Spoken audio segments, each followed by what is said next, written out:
Baruch atah Adonai Eloheinu melech haolam asher kirishanu b'mitzvotav v'tzivanu la'asok b'divrei Torah la'asok b'divrei Torah la'asok b'divrei Torah la'asok b'divrei Torah la'asok b'divrei Torah. Okay, Happy New Year. Happy secular New Year. We need, of course, always, we start our study, we put some money in a tzedakah box. Lots of causes to give it to right now. Lots of causes. So make sure you put some money so the angels bless us.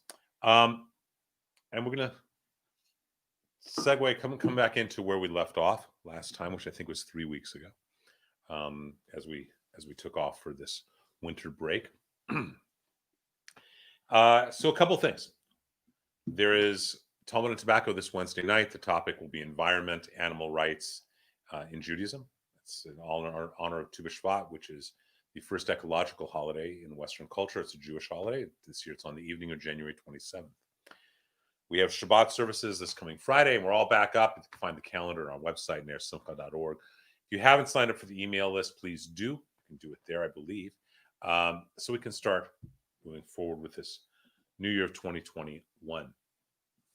So we ended last session, we were talking about Jewish mysticism. We talked about Maaseh Bereshit and Maaseh Merkavah, the workings of creation. How and why did God create the world? Maaseh Merkavah, the workings of the chariot. How and why does God sustain the world? And so we're going to go a little bit more into Jewish mysticism. And it's hard to teach Jewish meditation virtually. It's basically almost impossible. So we're going to go a little bit into that, though, and just kind of segue back into studying again. Next week, we'll start going into Mussar. I'm just looking at the schedule with it, and into the changes of we get the movements with Reform and then Orthodox and Conservative. And we'll start going into Hasidism, which is always wonderful. But let's just sort of segue back into study. It's been a couple of weeks since we did that. You can always look at the classes online. They're archived on the website, nersimcha.org. They're also, I think, on Facebook and YouTube as well, if you're behind in any of the classes. And I think they're dated, so you can go and see which ones you've missed, so you can catch up. So again, in Judaism, all of our rituals, all of our teachings, they really are to help us get to a place of a heightened state of awareness or an altered state of consciousness. In Hebrew, what we call yechud. Yechud meaning unification, or devakut, which means cleaving, to really cleave together. And not with each other, but to cleave with God, to be unified with God. And so we have these different techniques to be more aware of it and to be more aware of the relationship that God has with us all the time. So we talked a little bit about Sefer Yetzirah last time, this wonderful book that is a couple thousand years old, not this edition, but a couple thousand years old, that is the basis of Jewish mysticism, about Maaseh Bereshit. We talked about Bahir, this other book that's a couple thousand years old. Again, not this edition, although it kind of looks like it. That is, again, the other primary book of Jewish mysticism, along with Zohar. A couple books I want to recommend to you if you really want to explore Jewish mysticism at all, or meditation. This is probably the most important and basic book I know of if what you want to do is study Jewish meditation. If you've explored meditation in any other faith system, religious system, spiritual system, I invite you to explore Jewish meditation. We don't do Tibetan chants. We don't do kirtan singing per se. We have our own system that's thousands of years old. And probably the best book that I know and have ever found is this book right here. It's called Jewish Meditation by Rabbi Arya Kaplan. It explains a little bit about what meditation is from a Jewish perspective, and then it goes from very simplistic to very, very deep techniques. And if you're really into meditation, all you need is this one book. Really, it's all you need. If you take the techniques in here and explore them step by step, you will find a radical change in your life that is as or more powerful than any other meditative system on the planet. If you're born in a Jewish soul, if you're exploring Judaism, this really is a wonderful way to get a sense of our mystical traditions and where our understandings and our practices come from. It's a phenomenal book. This is a book called 138 Openings of Wisdom. I do not recommend studying this on your own. But if it's something that you would like to study, it's by the Ramchal, Rabbi Moshe Chaim Luzzatto, a couple centuries ago. And if it's something that you really want to explore Jewish mysticism, this really is the book that kind of codifies or integrates all of the different teachings from all of our Kabbalah, all of our Jewish mystical techniques. Remember, Kabbalah, you might recall we talked about it. Kabbalah, lekabel, means to receive. And when we're talking Kabbalah, most people are really talking about Lurianic Kabbalah, the mystical systems that were integrated together by Rabbi Isaac Luria of blessed memory in the Middle Ages. So this is a phenomenal piece. There is a wisdom that is inherent in Judaism, and it's only found in the Hebrew language. The language is very, very ancient, and the letters themselves have power. They really do. You know, when we talked about these 22 pathways, if you remember over here, as we look at the human being and the Sefirot, the energy centers, and how it corresponds to the name of God and all that. This is from last time. Each of those 22 pathways corresponds to a different letter, and every letter in Judaism has a very powerful meaning. There are two terrific books if you want to explore that. One is by Glazerson called Letters of Fire. This will help you understand the power of each of the Hebrew letters. And this one by Monk called The Wisdom of the Hebrew Aleph Bet. They're powerful books. And when you start understanding the meanings of each of the letters, it not only gives a different insight to prayers, to verses, to different teachings, but it also might inspire you to want to learn Hebrew.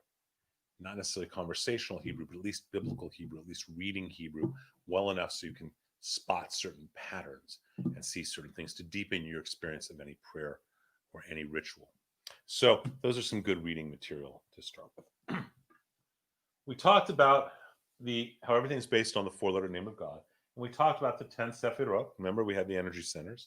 And how 3 outside the body, 7 in, and how they correspond to the human being. They also correspond to the image of God's name. And that it says in Sefer Yetzirah, with 32 mystical paths of wisdom engraved Yah, engraved God. Okay? This is all a system. But if you don't experience where the system comes from, then it's very difficult for it to be anything other than dogma. And to understand where it comes from, the best key is hisbodedus or hitbodedut, depending on where you're from. It can be pronounced either way. Meditation. Jewish meditative techniques are extremely powerful. I would recommend to everyone to meditate before even going to a prayer service. Meditate in the morning, meditate in the evening. It changes your neurochemistry. We know that in a meditative state that the that the two systems that go back and forth, the sympathetic and parasympathetic systems, shut down. We know the hippocampus becomes more active. We know there's all sorts of ways of tracking the neurochemistry. But literally, your very being changes through the process of meditation. It's like taking a stringed instrument and tuning it, taking that violin and tuning the instrument to be in tune. Well, the first time you tune that A string on a violin, it's going to snap right back out of tune real fast. And you tune it again. And that time, the next time, maybe it stays in tune for 2 minutes and then it snaps out of tune. You tune it again and then it stays for 5. And you tune it again, it stays for 10. Eventually, if you've tuned the string enough times, the string will stay tuned for days, weeks, or even months or longer because it's used to being in tune. Meditation does the same thing. Our neshama, that's the word for soul in Judaism, Hebrew. Our neshamas are often out of tune. And meditation is a way of putting ourselves back in tune so we know who we are and we can really exist in the world. Let me give a little image, if that makes sense. So people today like to use the term higher self or soul or whatever it may be, but let's say that is right here is who you are at your essence, why you were born, what your purpose is, what each of the reasons that you are here is. And let's say that, well, that's your neshama, your soul. How you walk through the world, sometimes it's close to that. Sometimes you're really in sync with who you are. We all are, right? Sometimes maybe we're farther away. And so we orbit around, the way we live our life is like an orbit around our soul. Now, for most people, it's like this. It's all over the map. Okay? After someone's been doing some studying, or maybe for other reasons, that will change. And instead, another image that often happens is we get this. Sometimes we're very close and in sync with what our soul is, and sometimes we're far away. Meditation, the process of hisbodedus, changes all of it. It takes our soul and how we walk in the world, and it makes a circle around it. And the more we meditate, the more that circle becomes closer and closer and closer to who we really are. So we become more and more aware of who we are, what God wants and expects us to do, and how to do it in the world. It's really important because for many of us, especially in challenging times like we're having right now in the world, it's easy to get lost. It's easy to forget why we were even born, why we're here in the world. It's easy to get stuck in fear. And fear is really the enemy in many ways. You know, you can't be present and still be scared. Fear is a projection of something in the future that we're scared of based on an experience of the past. Meditation helps us to be mindful. It helps us to be present. It helps us to be here and now. There's a wonderful book called The Way of the Peaceful Warrior. They made it into a film with Nick Nolte, and it really talks a lot about that in a very entertaining way. Excuse me. A number of years ago, the producer asked me to set up a screening for spiritual leaders when the movie came out. So I did, and one of the people I brought was my friend and teacher, Rabbi Elijah Shochet.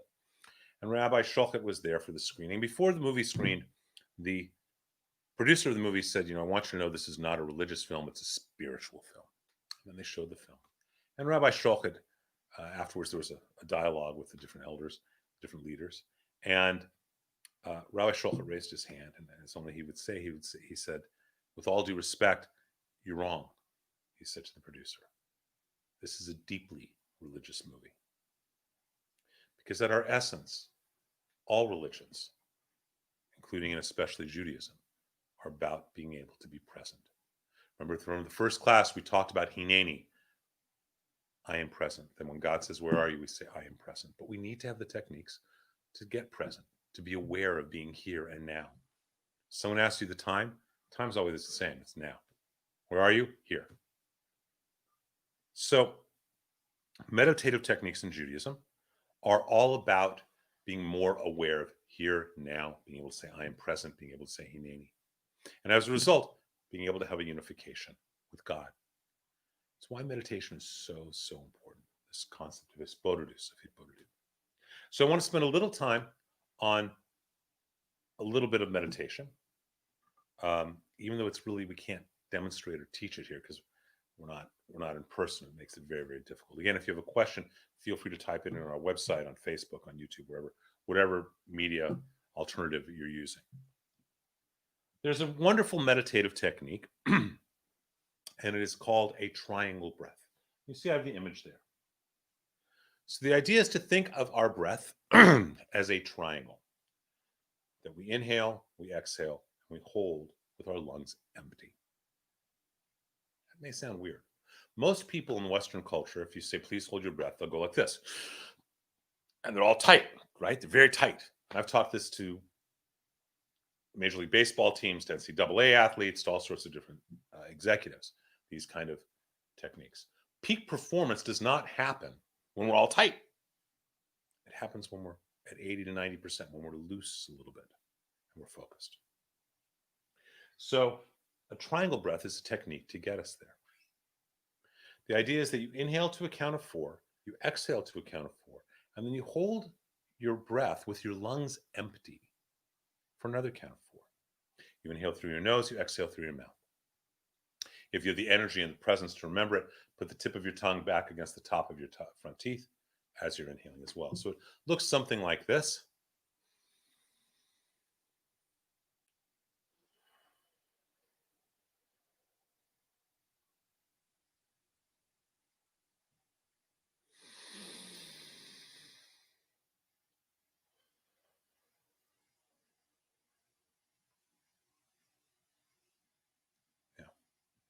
Couple of things I'm going to ask you to try it at home wherever you are.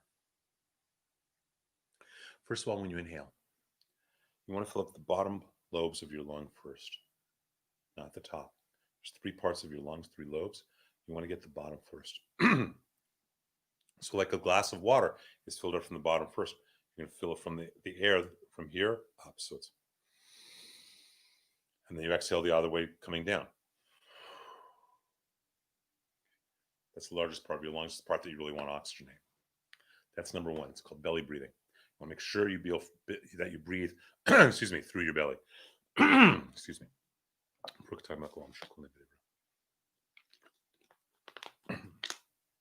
First of all.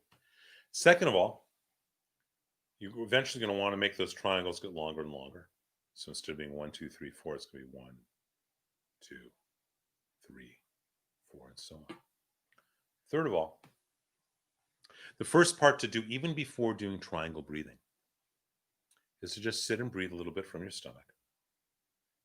That belly breathing from the bottom part of your lobes. But imagine that you're not breathing. Rather, God is breathing nishmat chaim, the breath of life, into you.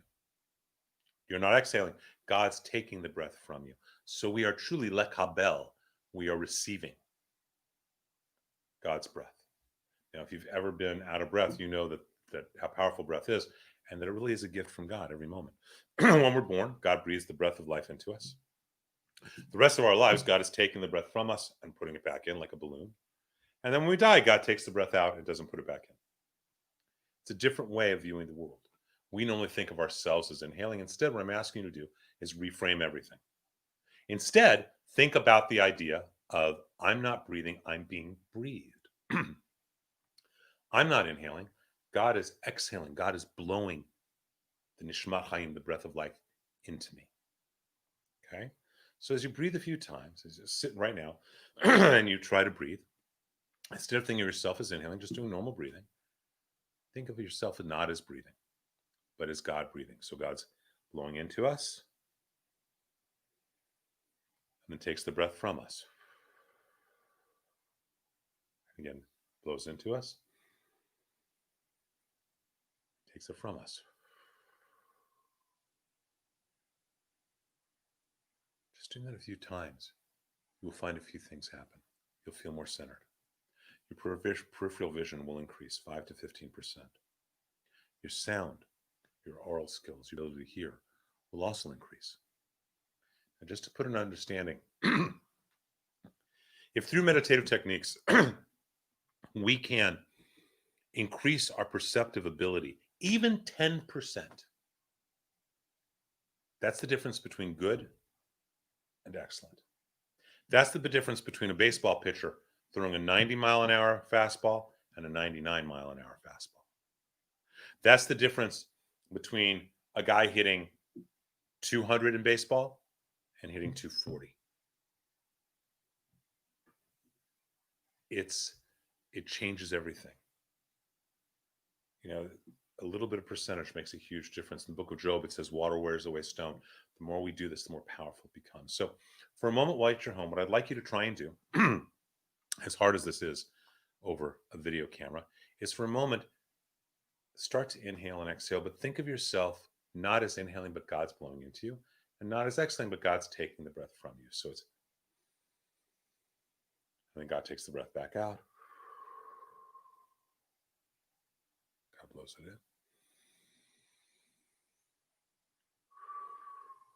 in. Now, as you're being breathed, it's God's breath that's coming into us, right? But when we exhale, it's our breath that's coming out. If you've just had chili, we all know it, right? So it becomes your breath. As you're being breathed for a moment, try and find the millisecond where the breath as it's coming in becomes yours. Find the millisecond, try and find the microsecond. When you find the microsecond, try and find the infinitesimally small moment. Whereas you're being breathed and the breath comes into your body, it becomes yours. Focus and try focusing on that smaller and smaller moment. That too will change your neurochemistry and put you into a meditative state. So again, as we're being breathed,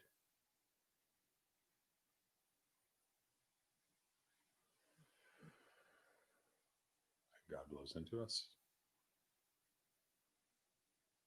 takes the breath from us. Just need to relax.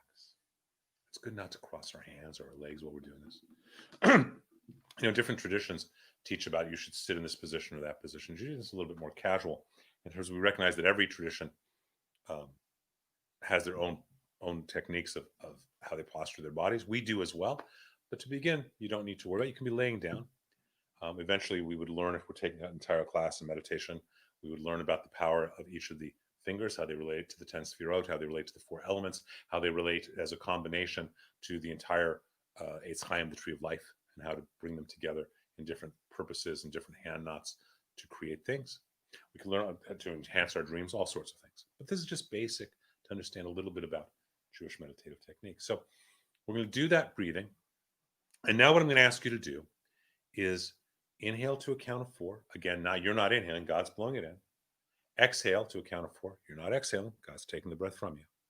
And then hold with your lungs empty to a count of 4. So again, just for a moment, breathe normally. Focus on when the breath is becoming yours. Focus on the idea that you are not actually the one breathing, but you are being breathed. You are like a bell you're receiving. As we allow God to blow into us. So it's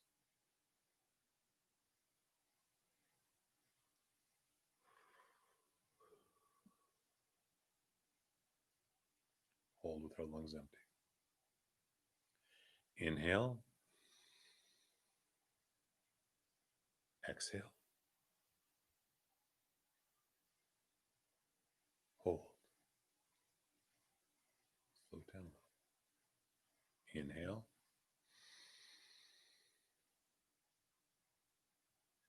Exhale.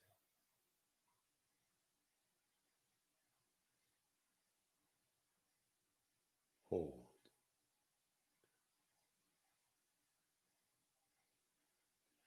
You might notice as you're doing that your heart starts slowing down. You might notice the colors soften or focus changes in whatever way. This is a basic breathing technique. It's a Jewish one. It's an extremely important one. What you may not have realized is that every one of you, every single one of you who is watching this, has already seen this meditative technique. You've seen the symbol and the teaching of how to do it over and over again, and you probably didn't even know that's what you were seeing, because many things in Judaism, the deeper teachings, are hidden in plain sight. So I want to explain that just for a moment.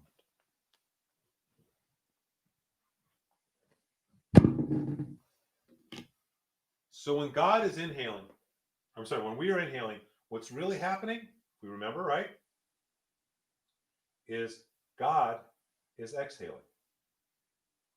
When we are exhaling, what's really happening is God is inhaling. And when we hold with our lungs empty, God too is holding with with it empty, right? So we have an exhale here, we have an inhale here, we have a hold here. Now, eventually, if we get in sync with God, these two triangles, our triangle, inhale, exhale, hold, and God's triangle, ours is actually starting off down here, right? God's inhaling, we're inhaling, exhaling, like that. And God's triangle of inhaling and exhaling and holding come together. And we have an image that every human being has probably seen, certainly everyone watching this class. It's actually not called the Star of David. The term for it is Magen David, which literally means the shield of David. It is what protects David. Remember, King David is not only a powerful warrior, spiritual warrior, not only the king, he's a singer, he's a poet, he's an instrumentalist, but he sings. The Psalms are meant to be sung. And David understands that no breath is his, that he lives and dies, as we all do, at the will and mercy of Hashem, of God. And so he constantly is aware that he's not inhaling, but God is blowing breath into him. He is not exhaling, God is taking it from him. And when we hold with our lungs empty, at that moment we are in sync. And that is the shield of David. That is what protects us all around us, everywhere, to be in that Magen David. Now, some of this may sound kind of strange, but I want to put out something else to you. It at first may be a little scary to hold your breath with your lungs empty, especially if you're going slower. So if you're going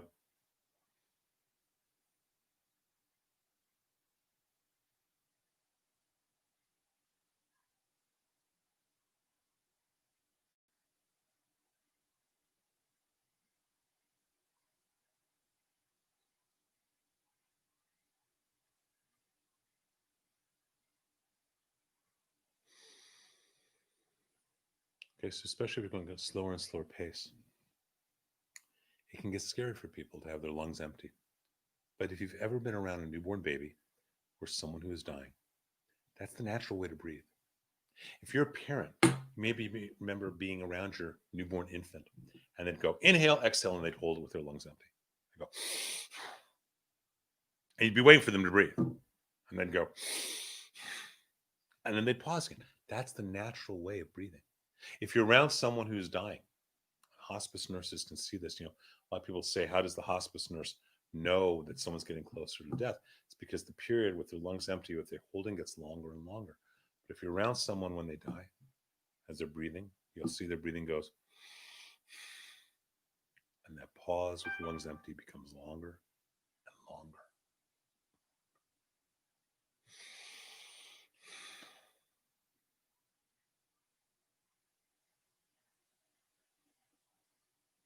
Till you can relax in the pause.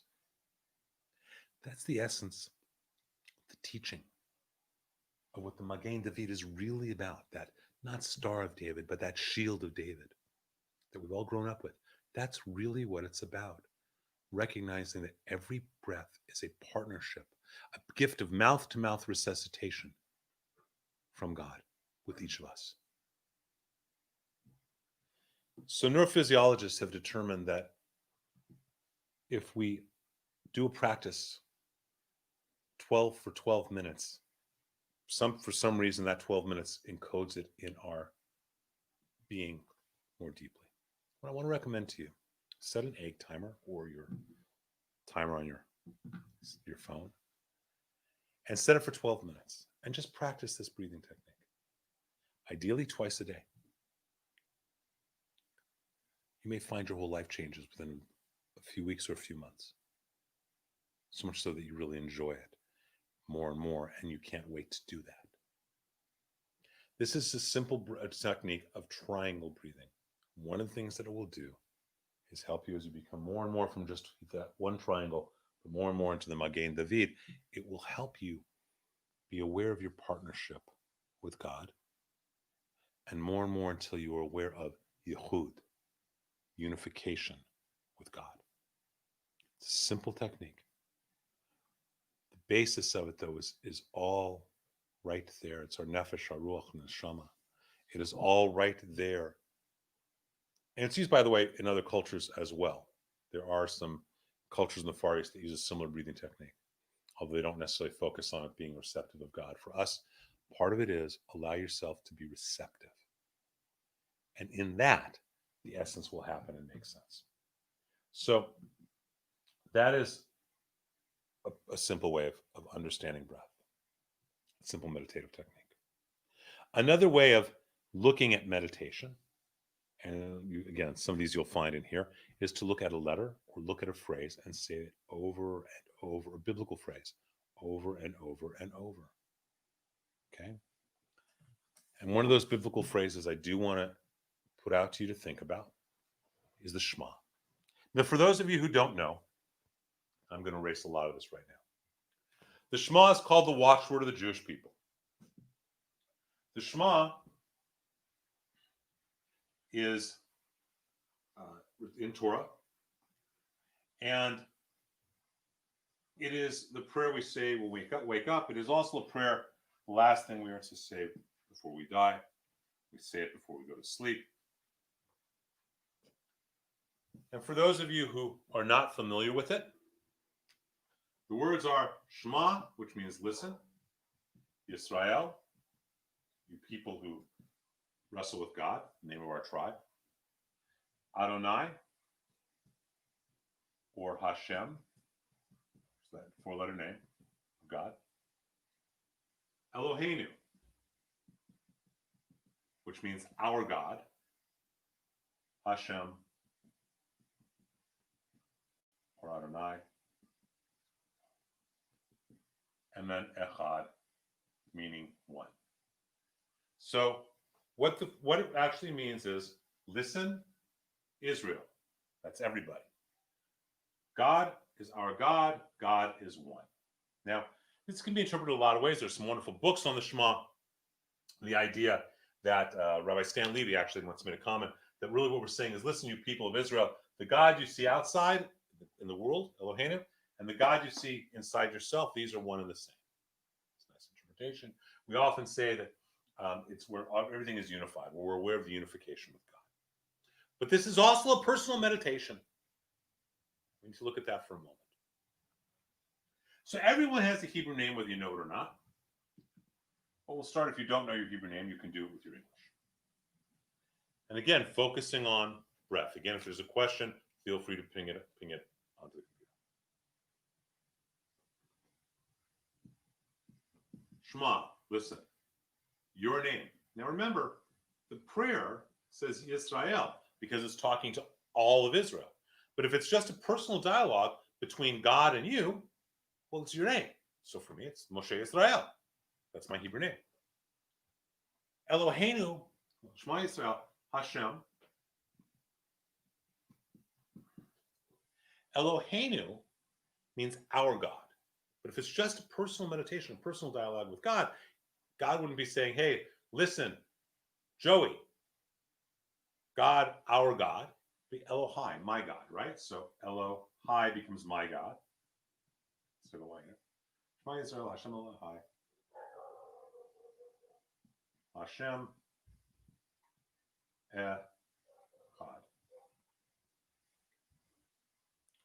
Now what this meditation is, it's like you're talking to yourself. Listen, Michael, the God that is my God, I feel inside, the God everywhere, this is one God. Everything is unified within me, without me, in our relationship. Going over this briefly again, it's difficult to do without questions or having dialogue, but we're working on it. So rather than just saying it, it is a meditation. Inhale. Exhale. Inhale. Exhale. Inhale. Exhale. Inhale. Exhale. Inhale. Exhale. You will notice that there are 1, 2, 3, 4, 5 inhales and 5 exhales corresponding to the fingers on our hand, also corresponding to the 10 commandments, the 10 utterances with which God creates the universe. It's not a coincidence. The way this meditation looks, if you're going to meditate it on your own, which I encourage everyone to do, is to whisper. You know, God doesn't shout, God whispers. And to say it, to hear your own whisper, as if you're just receiving the voice and it's coming through. So to do the Shema as a meditation, the first step is to, again, to look at the world, not that you're inhaling, but rather God is blowing into you. You're not exhaling, God is out. And my Hebrew name again is Moshe Yisrael. So I'm going to go like this I'll go like this when it's an inhale and that when it's an exhale. Listen to what happens. Moshe Yisrael.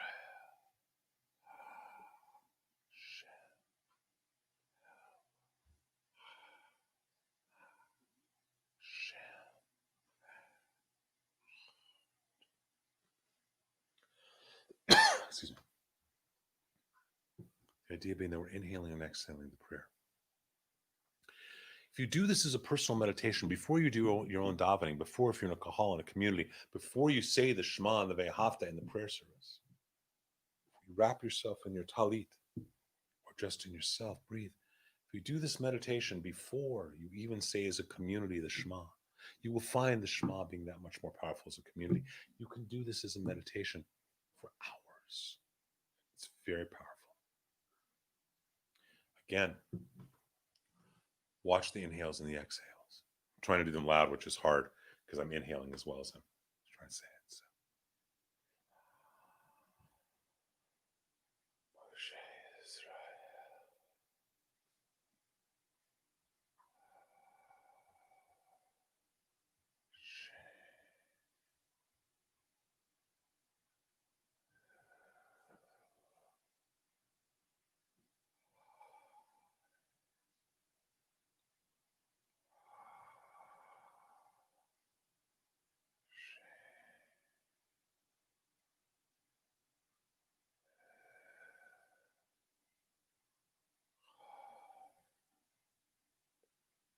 I don't know if the microphone picked up the audio or not, but to do that multiple times over and over, again for 12 minutes, or combination of the triangle breathing and this technique for 12 minutes, you will find a radical change in your perception, your peripheral vision, in your understanding, and your ability to Shema, to listen.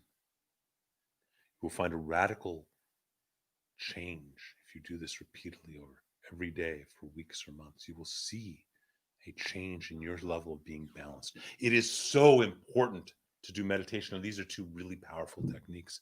So important, especially right now when people are quarantined, when they're locked down, when there's the challenges of finances, of business, of relationships.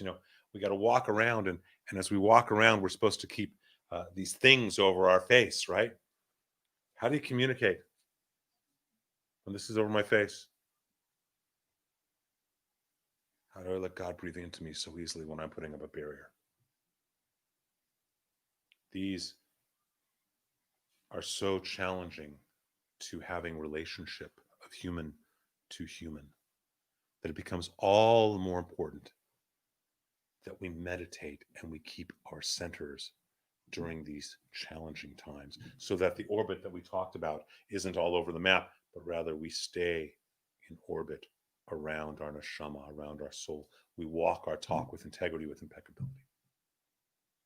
So again, the Magen David, the shield of David, to allow yourself first to experience God blowing in, taking the breath from us. To then, as you're finding the breath coming into you from God, to find the moment that it becomes yours. And then to allow to yourself to do triangle breathing. Inhale, where you're being blown into, the air is being taken from you as you exhale, and then you're holding with your lungs empty. To do that technique. To meditate out loud, the Shema, the way that I just did. Slower, slower. When I spend time on myself meditating the Shema, it's a different pace. This literally becomes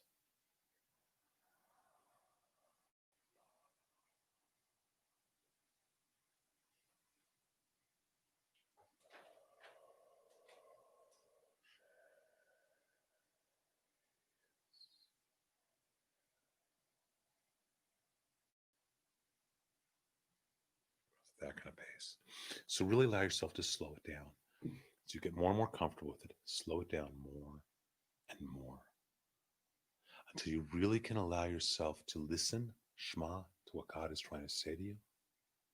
Until you can allow yourself to feel the Magen David, the shield of David, that protects each of us all the time. We just need to become aware of it. When we know we're in partnership with God, we are protected, the deepest levels of our soul.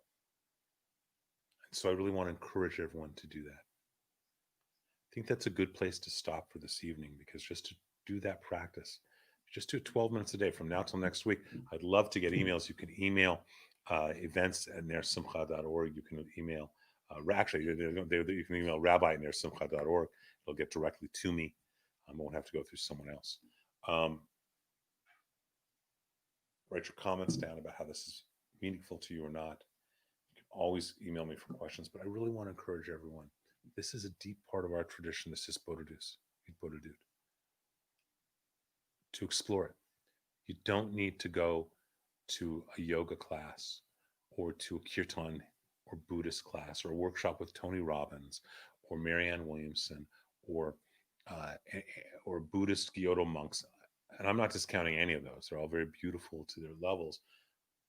What I'm saying is that Judaism has its own impeccably powerful meditative techniques. And these are just two very, very simplistic ones. We have another one where we meditate the letters of God's name with all of the 10 vowel systems, where we actually pronounce the 4 letters of God's name. It's called the 21st Yahud. It's about 500-600 years old that we know of being written down. Very powerful. I'm just not going to teach that over a video.